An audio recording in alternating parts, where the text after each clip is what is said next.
بسم اللہ الرحمن الرحیم۔ السلام علیکم معزز سامعین، ویلکم ٹو مائی چینل صراط مستقیم۔ اے اللہ ہم سب کو سیدھے راستے پہ چلنے کی توفیق عطا فرما۔ آج کا ہمارا ٹاپک ہے مور کو جنت سے کیوں نکالا گیا۔ مور جتنا اب خوبصورت ہے اس سے کئی زیادہ جنت میں خوبصورت تھا۔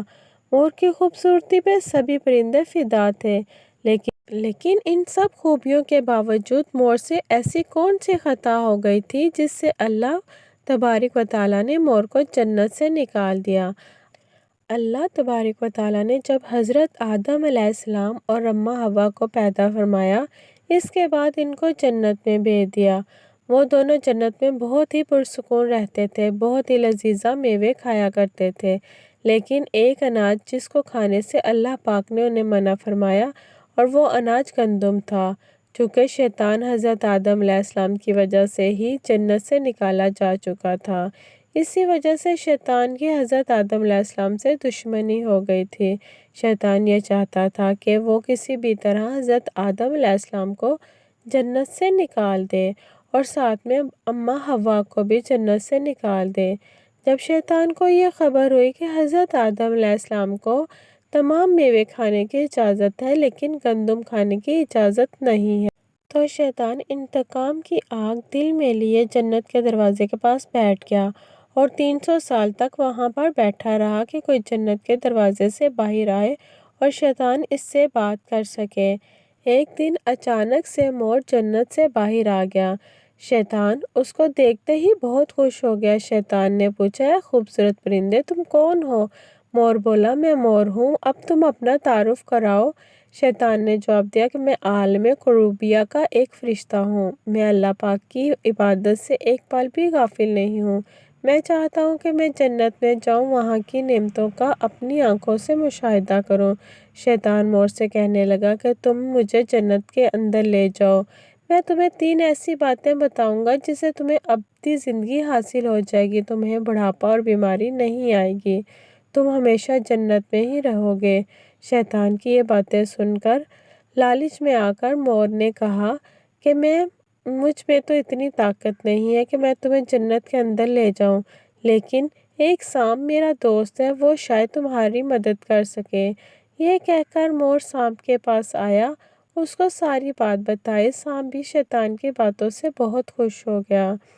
پھر شیطان کو اپنے منہ میں چھپا کے جنت میں داخل ہو گیا اور یوں شیطان اپنی چال میں کامیاب ہو گیا۔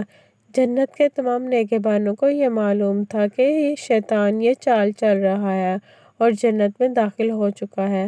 فرشتے شیطان کو جنت سے نکالنے لگے، تب ہی اللہ پاک کا حکم ہوا کہ اس کو ابھی تک جنت میں ہی رہنے دیا جائے۔ وہ فرشتے اللہ تبارک و تعالیٰ کے حکم سے رک گئے۔ شاید یہ حضرت آدم علیہ السلام کا امتحان تھا۔ شیطان حضرت آدم علیہ السلام کے پاس اور اماں حوا کے پاس جا کر اپنی محبت کا اظہار کرنے لگا۔ وہ دونوں ہی شیطان کو پہچان نہ سکے کیونکہ ماضی کے مقابلے میں شیطان کی شکل تبدیل ہو چکی تھی۔ شیطان کہنے لگا، میں چاہتا ہوں کہ آپ دونوں ہمیشہ جنت میں اسی طرح زندگی گزاریں، ہمیشہ خوش رہیں۔ حضرت آدم علیہ السلام اس کی بات پر بہت غور سے سننے لگے۔ شیطان نے کہا، اگر آپ میری بات مان جائیں گے تو آپ کو جنت کی اور بھی سہولتیں ملیں گی۔ حضرت آدم علیہ السلام شیطان کے بہکاوے میں آ کر کہنے لگے کہ یہ کس طرح ممکن ہے؟ شیطان کہنے لگا، ایک گندم کا دانہ اگر آپ دونوں چکھ لیں تو آپ کو ابدی حیا حاصل ہو جائے گی اور آپ جنت میں ہی رہیں گے۔ یہ بات سن کر حضرت آدم علیہ السلام کے دل میں رجحان پیدا ہوا، لیکن ان کے دل میں اللہ کی نافرمانی کا خوف غالب آ گیا۔ جبکہ اماں حوا شیطان کی باتوں میں آ گئی، جس پر اماں حوا نے حضرت آدم علیہ السلام کو راضی کر لیا۔ پھر اس کے بعد ہی ان دونوں نے اس گندم کے دانے کو چکھ لیا۔ جیسے ہی گندم کا دانہ ان کے اندر گیا تو دونوں کے سطر واضح ہو گئے، جس کے بعد دونوں اپنے اپنے سطر چھپانے لگے اور خوف خدا سے کانپنے لگے۔ اسی دوران اللہ تبارک و تعالیٰ نے فرشتوں کو یہ حکم دیا کہ حضرت آدم علیہ السلام کو اور حضرت اماں حوا دونوں کو زمین پر اتار دو۔ حضرت آدم علیہ السلام کو سری لنکا کے قریب نیچے زمین پہ بھیج دیا، جبکہ اماں حوا کو جدہ کے سرزمین پر اتارا گیا۔